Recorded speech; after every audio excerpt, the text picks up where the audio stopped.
1968, une équipe de Cinéma Vif va suivre le tournage du film de William Klein, Mr. Freedom. On ne manque pas l'occasion d'interviewer Serge Gainsbourg, ce numéro encore timide, déjà dérangeant, mais tellement talentueusement inquiétant.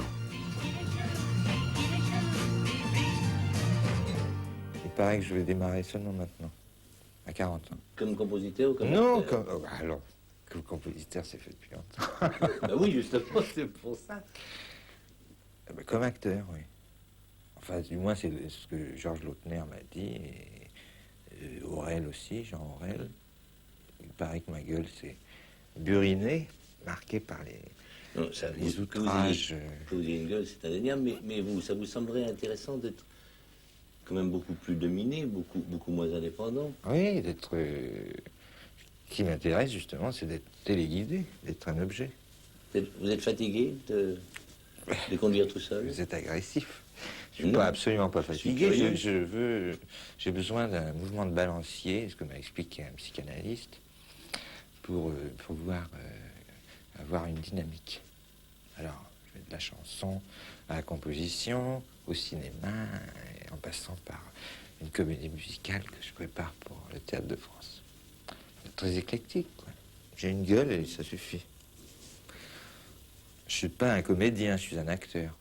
Vous voyez la nuance? C'est-à-dire que je peux pas, vous ne la voyez pas, je peux pas mettre les pieds sur une scène de théâtre.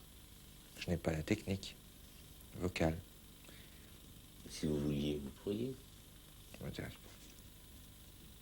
Je suis acteur, c'est-à-dire que je suis tel que je suis dans la vie. Est-ce que vous ne vous sentez pas, je m'en souviens en marionnette dans le film de Klein?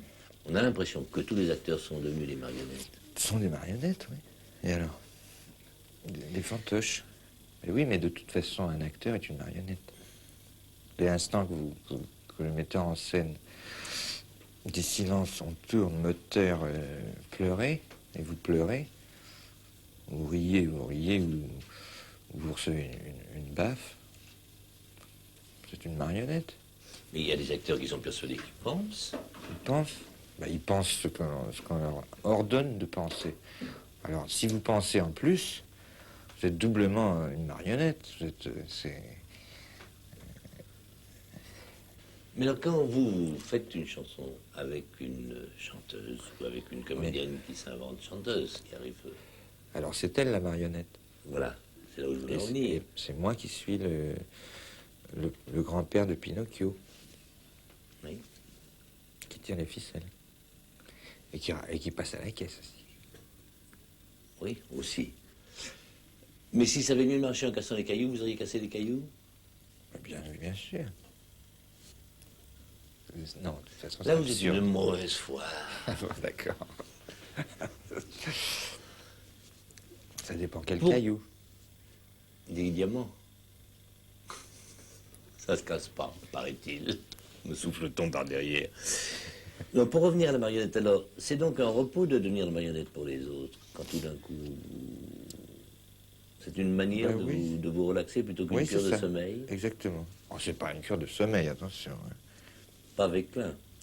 Avec personne, il faut apprendre son rôle, il faut attendre le directeur de la photo qui arrange ses lumières, c'est pénible, mais c'est marrant. Comment se fait-il qu'un homme comme vous, qui apparemment choisissez votre vie, ce que vous voulez faire dans vos chansons, dans votre décision, au point du film, on a l'impression que vous faites... N'importe quoi. Oui. Ah oui. Je connais des acteurs que je ne citerai pas, chez qui les scénarios s'entassaient. Oui. Et qui faisaient la fine bouche jusqu'au jour où on leur a plus donné leur chance. À quel moment est-ce que vous travaillez pour le plaisir? Travail et plaisir, ça semble incompatible. Pas quand on fait de la musique et des chansons, une chose comme ça. Oui, mais j'ai oublié cette condition exceptionnelle. Je sais, je suis libre, je n'ai pas de patron, et j'ai oublié, c'est un bonheur. Mais j'ai perdu la notion du bonheur. Parce qu'au début, vous étiez dans un piano, vous étiez heureux? Oui, c'est gai, un piano. C'est bien. Des touches blanches, des touches noires, faire de la musique. Et puis, j'ai eu le temps de réfléchir sur la condition humaine, enfin sur ma condition humaine, et puis ça m'a désaxé, quoi. Vous C'est êtes normal, heureux Pardon? Vous êtes heureux quand? Je vous dis, j'ai perdu la notion du bonheur. Même en dehors de votre travail? Il faut vous faire soigner. Si je me fais soigner, comment ressentirais-je, hein? Heureux? Heureux et n'ayant plus rien à dire. C'est avec mes traumatismes que j'arrive encore. Et ma schizophrénie que j'arrive à m'exprimer. Vous voyez? Vous êtes désespérant. Mais certainement. Et vous le cultivez. Je cultive des fleurs maladives. Hum? Je cultive ces fleurs maladives.